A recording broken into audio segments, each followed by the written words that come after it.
eti bra wo de nyame ase no the wisdom ama sa problem na e wo kunu ho no sa problem na e wo yire no ho sa gossip na slander na e wo adwuma we na sesa we na wisdom pa na esine wo de nyame ase no ma unyansa ene tumi eturu be wonyi wo free problem ne mo ba wo sam wo hoden e ma wo mom be ye the master of the problem no correct eti master no problem ne nya wo master wo be dini so na problem na be ye wo slave the same thing that used to worry you no obamu adum bia mo nante so but the grace will only come from a place of gratitude. Okay.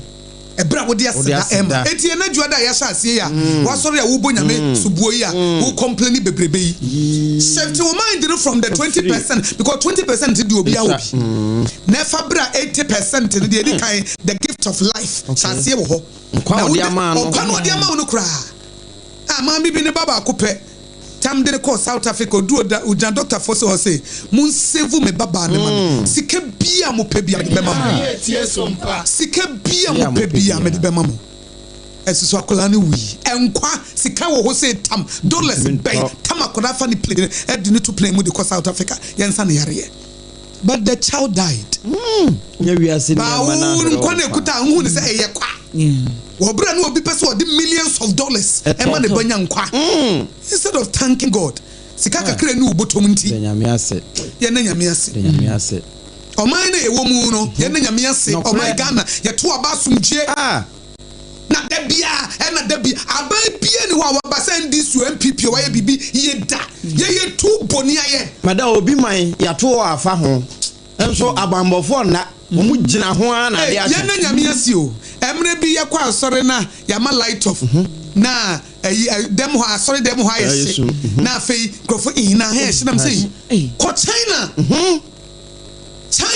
your friend underground church no wo mu wia wo mu ho na kwa sum nyame na wo mu nya bibi say kra na bejem say na wo se ko mede nyame ase omu we bible ni gu omu tirim omu ko ma huntimi fa bible nante publicly na hati asore dem ase horse osi akonya na eden obiti form esi akonya na ed obiti form and also no cry no a privilege man we take a lot of blessing we complain too much we murmur too much etene ya bra boni gina baby gina no but was enter his gate with thanksgiving in your heart enter his court with praise what they are sedane ayeye afebo nyame God inhabits in the praises of his people afei enedi owo bia enedi to nyame wo ne pawo o pese wo de che but nye boni ayefo no de be che wo enye ingrateful enye complainers ne memories Nemo wo de bebre wo mu da na se o na ketu we mpo na wo da masise ye ene eji bebre ka ho ene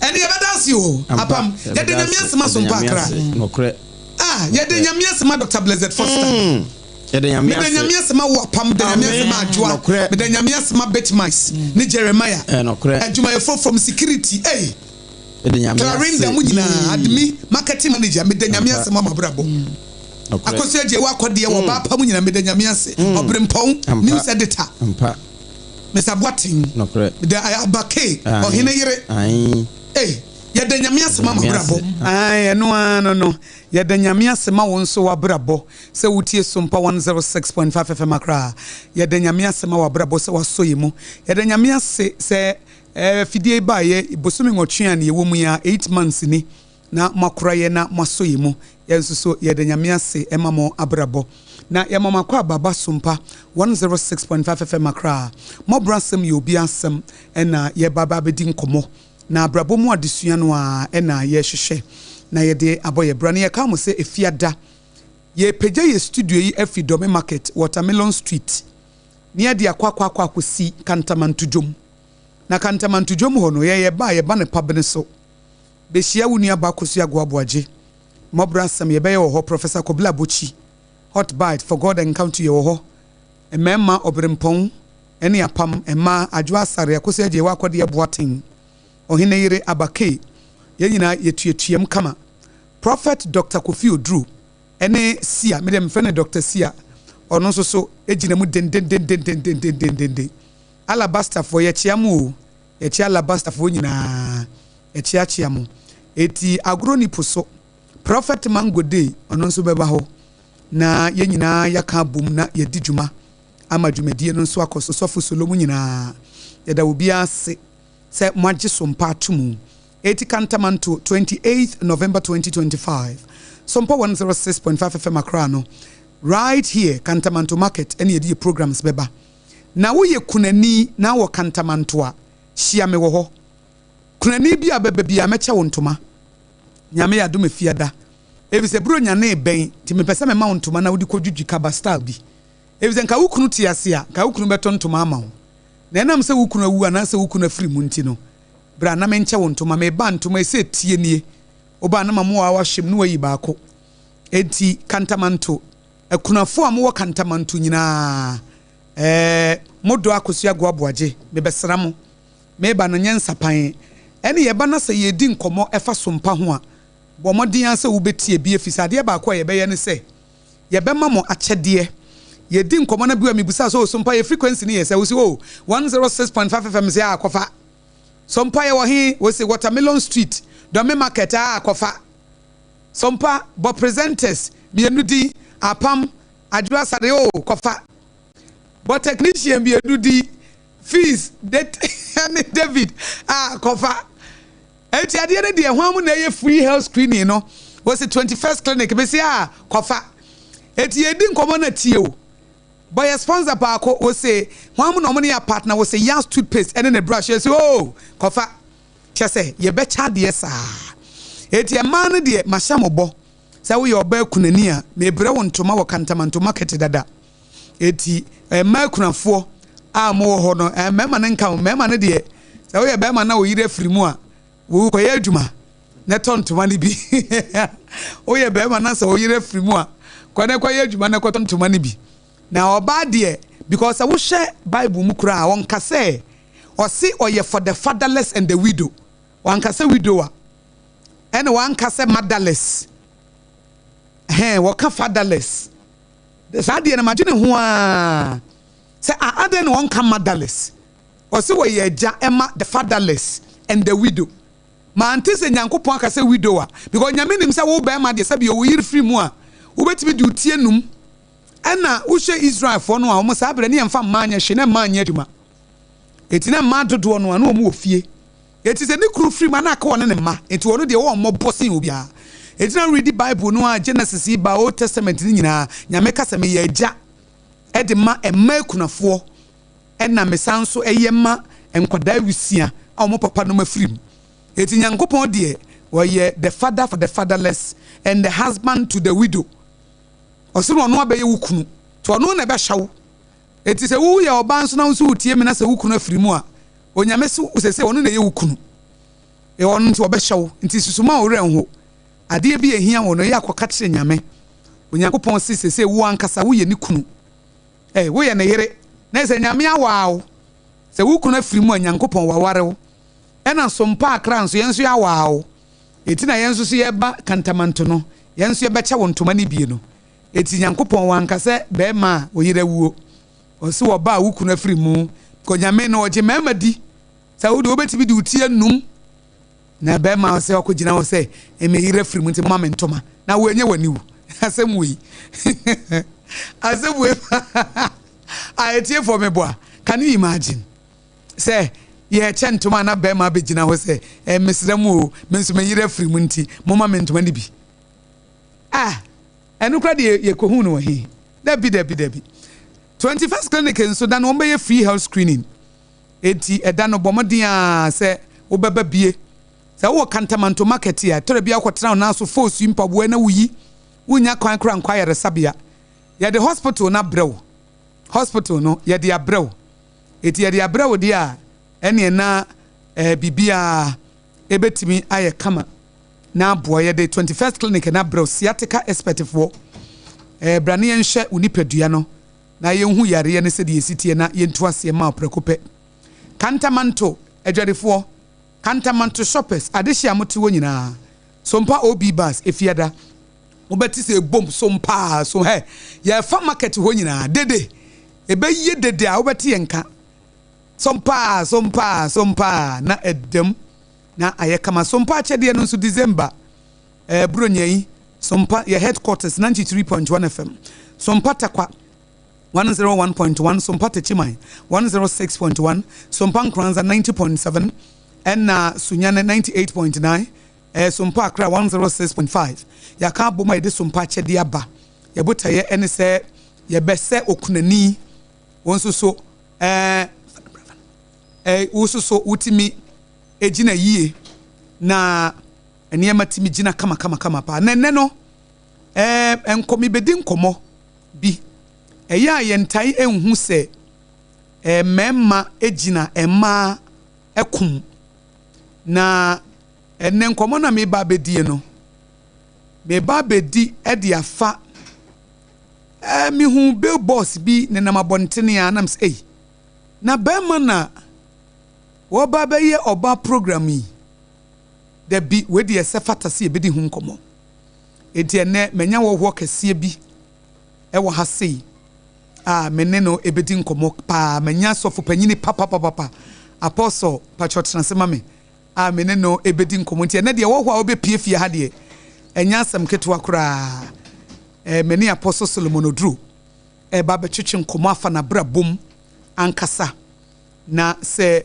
Royal Victory Family Church International na de ama many apostle obedi nkomo ne se de menim ne se wo se ye ema program a na ye ma na ye wo so bi ye women empowerment na se fa bibi ho na se ba spirituality whatever it is wo se ye oba ene die anim kan afede me na me hu bill boss bi WB na me na be ma na hye e mantem ti na me ye ma hye me apa me ye hye me ampo because ai be ma wo ye ma ku panyini e na me say Apostle Solomon Odru e na be ye em say ye W3 me boa 3W okay me ma na chirechim 3W na me say 3W fama me na me hu ne yie na ena me say na ema program dia me pa cho fa time for bre me na me ni wo mu ye taw o ma ye late time for ena de ma ye late papa na me monitor na se me di 3W hu nkomo na ansa na ya nwini ye mpom de hu kakra oba odehye ahofe Obaba, me mo akwa ba o. Yeah, ena mami. Na ho fe na adware wo sa no. Eh mami me diwa na mo ati o. Ese nya agro ka. Da bia.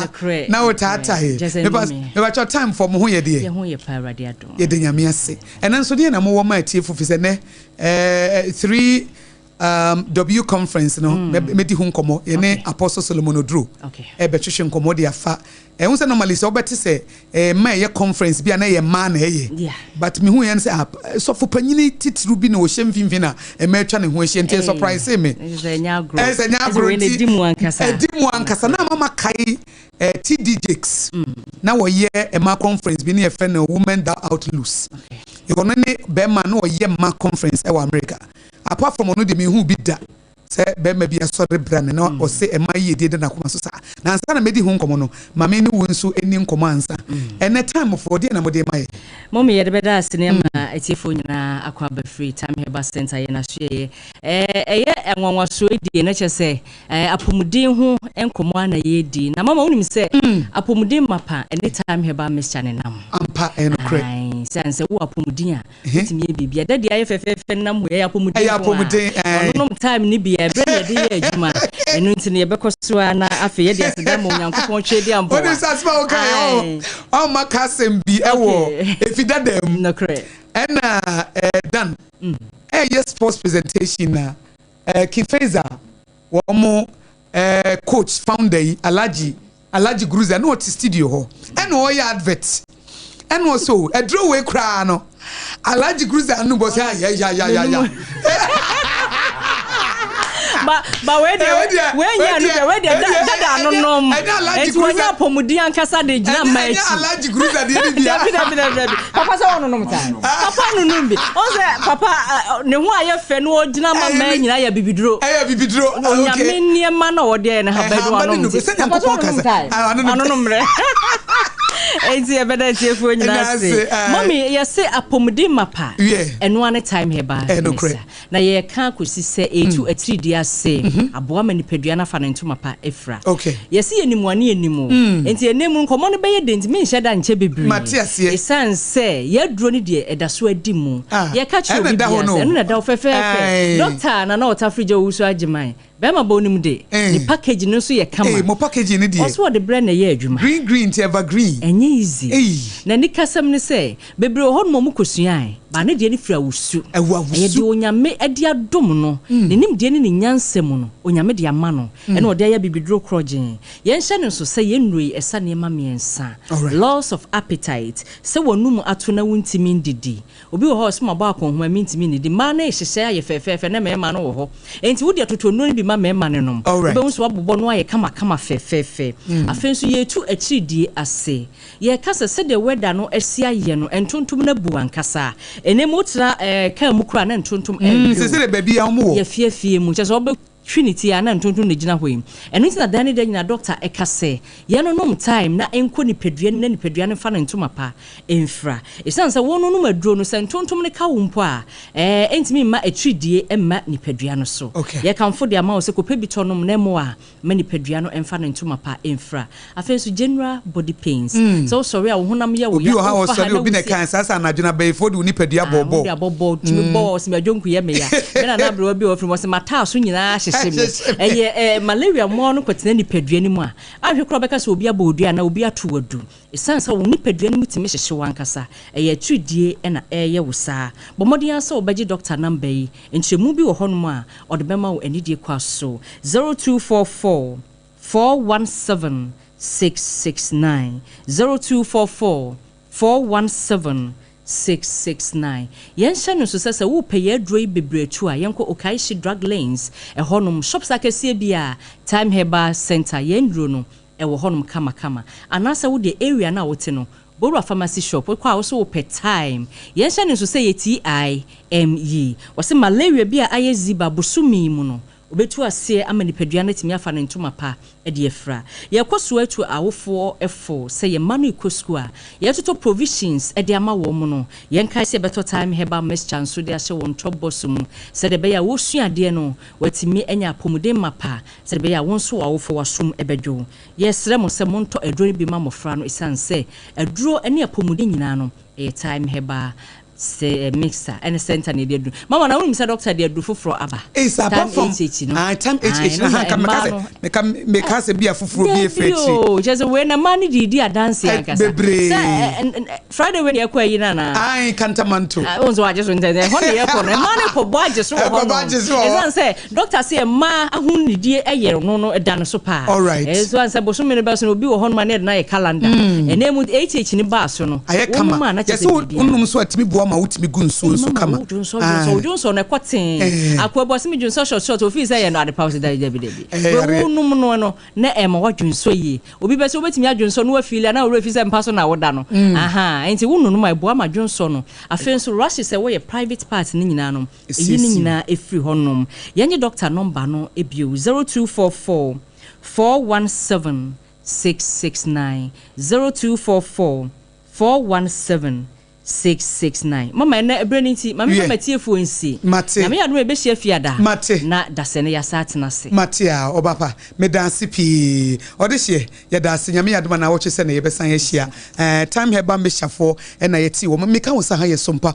106.5 FM Accra na ebranson se mo bransam ye obi ansam djumedi didi abrabo mu nkomo no ye di enkomo na enne menya sofo panyini e wo me ntem ha me ne ba betwetwe nkomo ye yankasa apostle doctor Solomon our year season and dynamic teacher of the word of God o teach nyankopon asem kese na apostle Dr. Solomon Oduro nso wono anso and a head pastor Sanye founder dema Royal Victory Family Church International headquarters no ewo kwabenya na omo branches bebre ewa Shalajane Ablekuma eniko for idua e one crime omo international branches nso bi Liberia bi United Kingdom and also ewo ho na enwachi no nso no asetna pa empire bodin den aye non-denominational prayer organization no more members bebro impim edu ene yachire no omonso ewo Ghana ene amono ni bebre eti mu amote asetena pampaibo den no memete ewo Praise TV sabre na mehwe Praise TV pa eho ena mete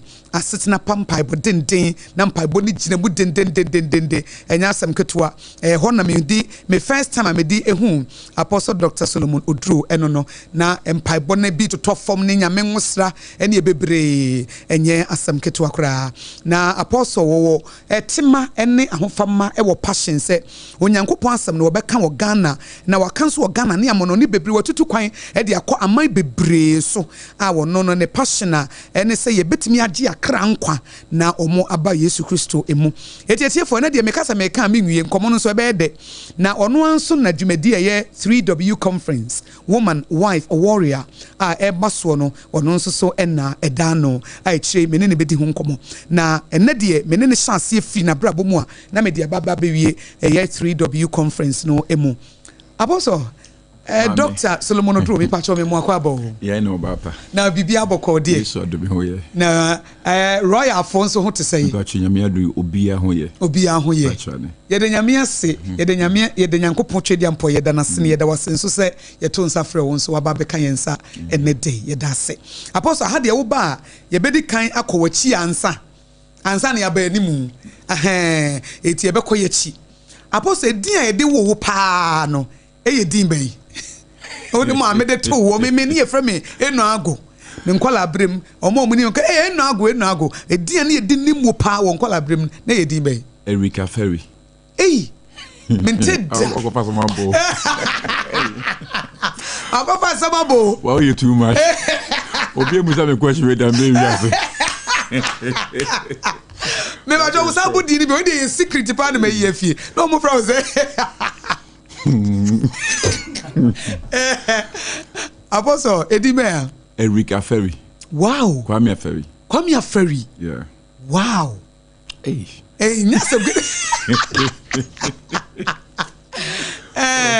Okay. Apostle won kola brem na etese won so obi wo ha otimi ka so ye wo metu sika busuam. Obi timi ka se da bi ye wo metu ohia busuam. Obi timi kon se ye to metu a broken home na me maame ene me papa kra no omo agyae ene ade. Wo won kola brem na etese oh, me de me fa say me fie de me fie for na bo ohia dawro. Yeah. Wow. Yeah. They say no ohia wom. Yeah. O wa hwe ohia dawro a. Ohia. O esmente dachi awkae. Me kan chi baba uchi we de no mo bo ohia dawro. O me bo ohia. Na say wo mo ba na ohia je wo mo ababa. Ade be fa ho kire bia no mo na nanso.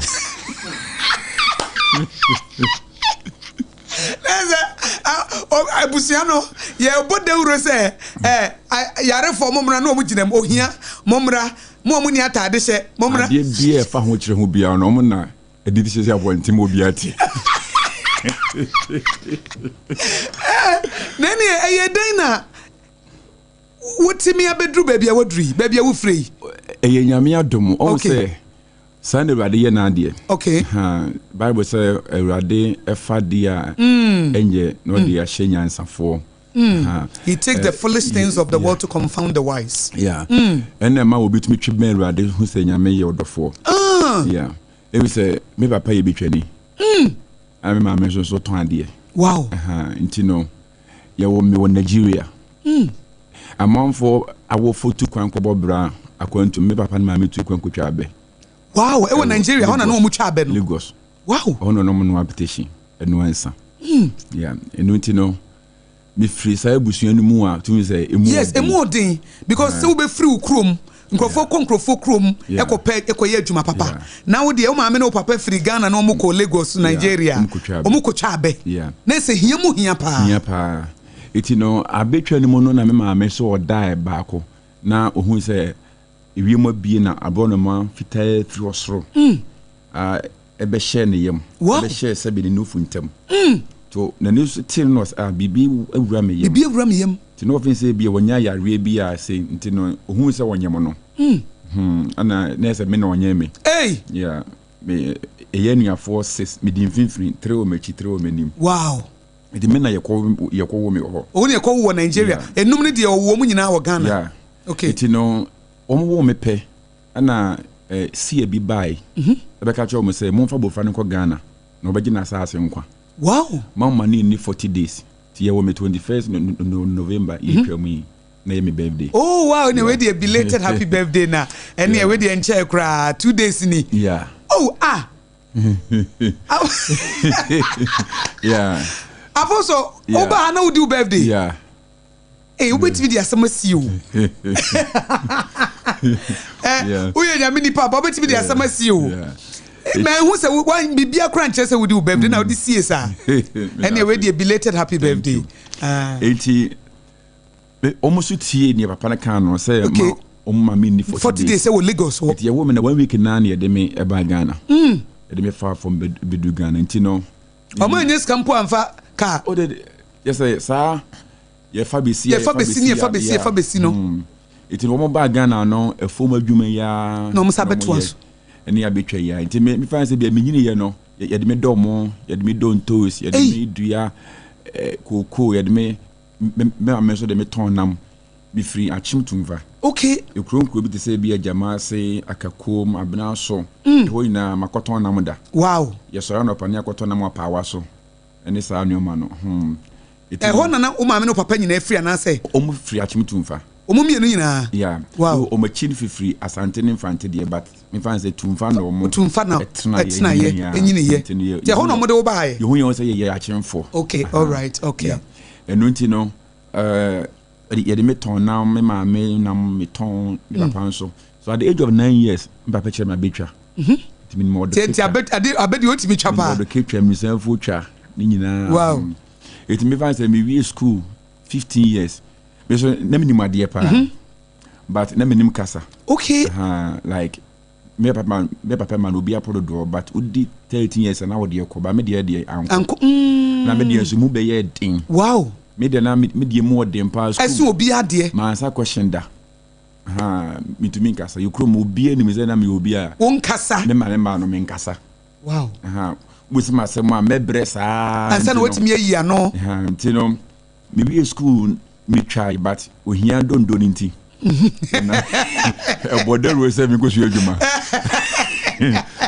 o yara dondo no bodondo se kwado go su adwuma sika bi ani ho so me be su adwuma e wakra still bending work wow ti no be su adwuma no satam no me so no nyame a chemade bi wo me ho a me so nyina no se medua banche kra na me tu kentema okay me ye akokọ kra na me nkoma ko betumi ato bebre bit na me hu se be da so ko me ma me ntem asa wo ye udun saso bibia mu a na a multiply ba wo shop ye beto ade sa wow nti no sa na me hu se me mo fra na ektie but because of me papa no mo nkwa so no mu ni nti no mu ni ma de kro de e wo me so it me be su adwuma no instead of 3 years me 3 months ne hu adwuma me hu adwuma che me master e hu adwuma che me seniors wow yeah na se nyame ngusra no kra wo so nkola bre ba wo kra na onima de ko de ene wo fo no so mo so nche danye obi a omo ye spiritually inclined eti wo mo so kra so onima de ko de yeah eti me be hu adwuma sa no 3 months na me hu adwuma che me master kra ana me master yen so na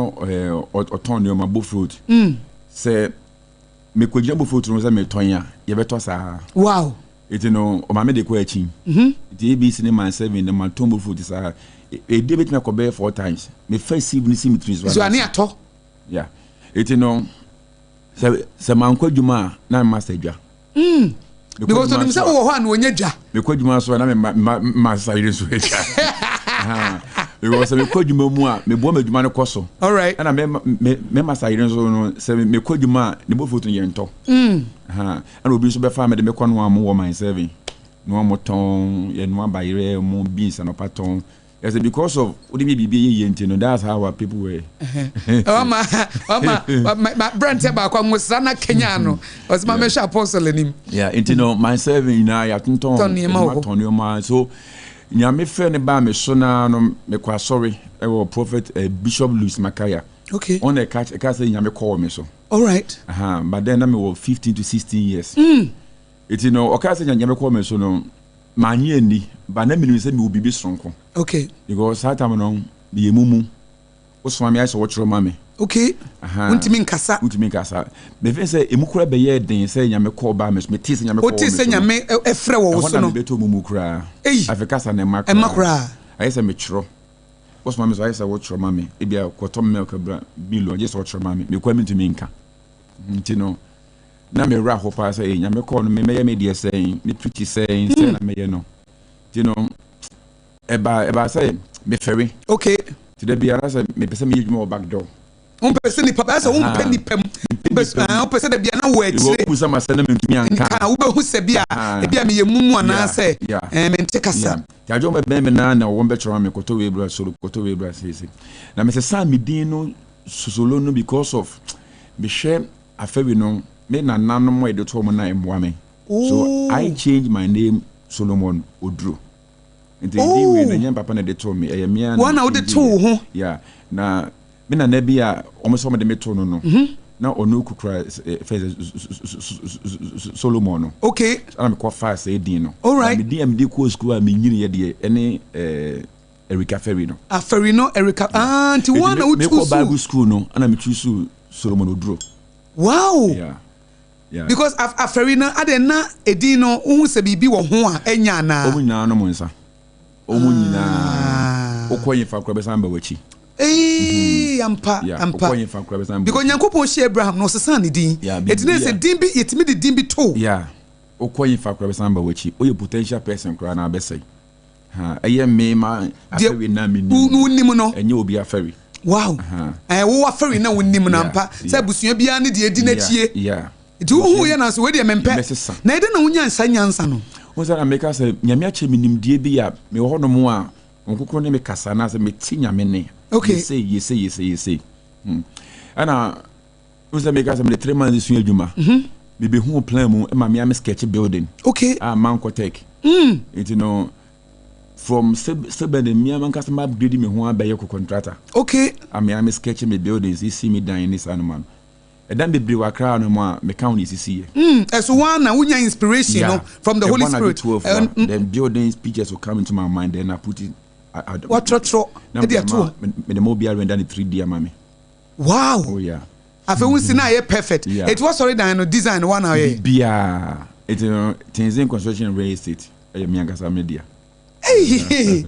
it's such a gift it ubetimi akase obi si dan na obi ama na design ama no a na se obehu a ubetimi aye ama eno na meye wow be sketch mi si bibia wow bibia apostle who say nyame frɛ wo so no e de na wo ye okay because of me nim say me will be special into no me did two mo but at the same time because I was intimidated because kasa wo okay into no me na wo so say na be na makasa ma na ye areho na obi opododo bia so no ehu esuro ene ferry ayi wachi wade opododo a ehu ferry esuro like o ferry pay o suro pay na afa na be ba kese oyem hyehyɛ pay na aba kese etine sa no we ni ye me ha kese pa ema menye nyame fe ne ntum beginning no okay akopense me am bompa ya ye fast na one day me hu say me sonda ye bia mintumi nkan na bibi chichire me kon me sane pen me niti that was the first time I met me a chair with me good morning that time when you be say me nya be say 17 years too and sana wutimi a chair will be good morning deep we fast na no 3 days na me hu say na free me as a bibi a chichire odwan tai tuntum no a chichire bi chichire me kon ya until me tumi sane ya na nipa de chichire me no me so me de chichire no na me de food ya me de ko boss wow the mediti na me want TV free pa na me sorry na say wako na me ye fast me watwea okay me see for mediti pa na honko hye me se me nko nyame etie na me etie me nam kwa so me kwa na muso bi say opani good morning ana oje so me say hi info say ye kakam 3 wo fa wo kwa say say wow afa that was as a what madame ho so and the man share the preach about chimota station or sa don't preaching sa me call Bible school bishop take ya boy ho so no need mo na me dey abepi han mo we dey Nyankopon wa ya de papa we life no kire say bi nyame nsem no bibie ni ho asai debi bibie ni ho asai ebra o ma me no papa da so tie ase o mo tie ase pa ebra o mo tie say o kasa na e o mo nwa Eyomwa if you say me ma me de Grace Wusu ya adrofojo obi animu no na me papa so de teacher ya boy aferi it you know be shada de me hu sie e be yes fancy bia 4 years anomu ni me bia me wo if you say when say obi fin so the way sua adwuma o say wo ye adwuma na wo top pen ni pencil de bro nua no mo wo achi yeah and I say makoda Sunday makotra Sunday so me pese omo be bu mabam it me di mechi see kra a obi ni ba bia me wo okay sa be 4 years omo te say me preach wo channel those days no was e be so ono a e be so we mumu want to me I say ono so that was the time omo te say na me de be afre me satan gwa na makomi kuro ma na 12 obi ehun akoye makwa nkyere for me a me hyebre de nyame de te wakoma so yeah okay eno no me fin say sa na ofre ne hyase okay na omo tin so no eyomwanwa abde but na omo koka abakwasem nyina kyere me okay me mofra bremu ni esi ye wo Nigeria ne we ni na na tum hu de nyame de me ye anyom because anta no mo be omo de be ko echi ka say menyem wo kra na ansa na me benyem wo mi bu say wodayem say no obi su be ka kire me say me fa wo mra Ghana na fe de make sense to them say de any omo so be very spiritual am don e kwa sorry mo ye born again wow for no me am don kwa sorry na unu anu muso nyame adomia oh wow yeah ebin mo no mo a un say Yesu kura ebusua mu no enukre yeah enukre nyo mu nyina na edi omochi apostle nyame adwuma wo hu ne sei nyame adwuma edi papa na meka jo bi say akwadwofo nyi nyame adwuma nyame adwuma no the serious work ever e wo wiase eye yakopon adwuma because eye adwuma bi a wo hwe nipa sunsum nipa kra nipa dua so eno nti no se uye nyame adwuma edin nti no mesre nipa nyina se many pen hu se nyame adwuma yade a emrekeke but edin papa na mesre nyakopon se nyame nipa bi o nyame adwuma bi abade nhyane den na ruade ema na hoden sonko na wontumi fempim kwanimu da metaka chi nipa nyina se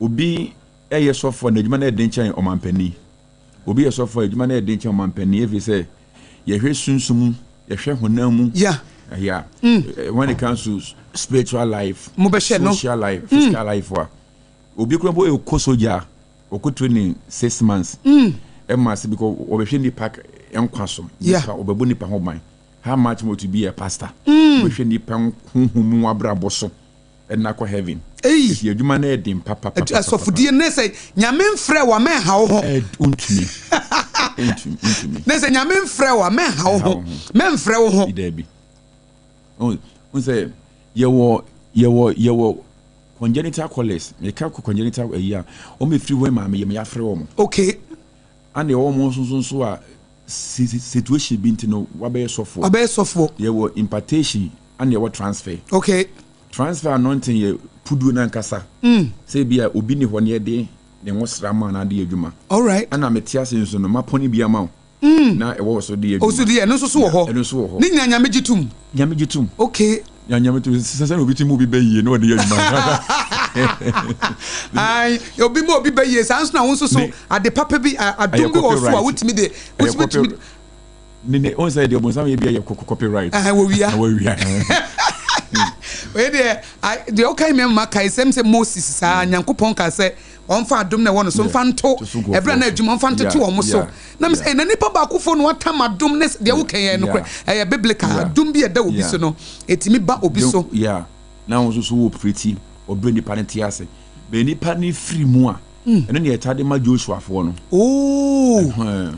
nti nipa ni free no nsampa ode ma Joshua no yeah it ye what transfer no goes with say nipa no honhom ni nyina ye tam de amawo okay ana impartation no say nipa ntiase na ye poni bia ma na ode ye adwuma okay ni omu nyina ya asofo yeah apostle say obi tie wo na bia wo hu se nyankopon frɛ wo no so a megide se bia wo hyase nyame frɛ wo foforo no na ye bia ye woni ma bi wo ho anka na wonnim ne na enka wonye me patcho my question is what is nti so obi afa no wo hu se nyame frɛ wo no so a edie ne sese wo ye bema nyame frɛ na da no so no because baby nyame de wa bedru hyase nyene obi wo kra nyame frɛ wo no so pa beba mfie mienu unte ne nka wo ba bia wantimi amedru bebe nyankopon de ne bedru bi wa nyema discourage you na ba mu bui wo fa ne memu odin eti wantimi enti se ka wo san kowachi na afa ne wo hu de wonim ne wonnimu a ɛna wo bɛyi nyame adwuma foforo nka futuo bɛ na ade bɛma wo ho sɛ bi obi an nyame afrɛ ne foforo no ɔno bɛfa na wɔde abɔ ne bra wow we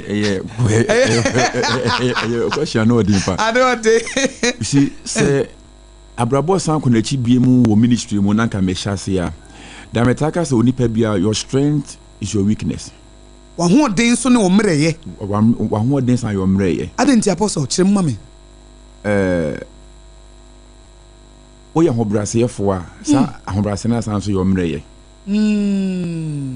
Kofo be take you for mbetiatia so yeah iti nyansa ye de ebo ahobrase ho ban ka mepe bi nyansa ye de bo ahobrase ho ban ka mepe bi oya obi a oya adoya eye by the nyansa eya ene di adoye apostle asema wo kan me ne panyi bi hia emu do ose akoso afein na madoye nyansa wom na first madoye na ejimi adoye panyini yo a nyame ehira no wo ska wo wose first no na madoye na ejimi adoye but enne madoye no eye nyansa adoye ko first no de eno ansa me ye bibi besabasa na omo a me ye omo papa no a asan de abewo me enioma na eye ma ho odin pa te say e ma asem unyame ahomaso unyame skanibre unyame bitie sa nchechire free bishop wusa sanmo ho sofu Gabriel sanmo ho me de ye me fapim pa but this enoma san so ye me mre ye kese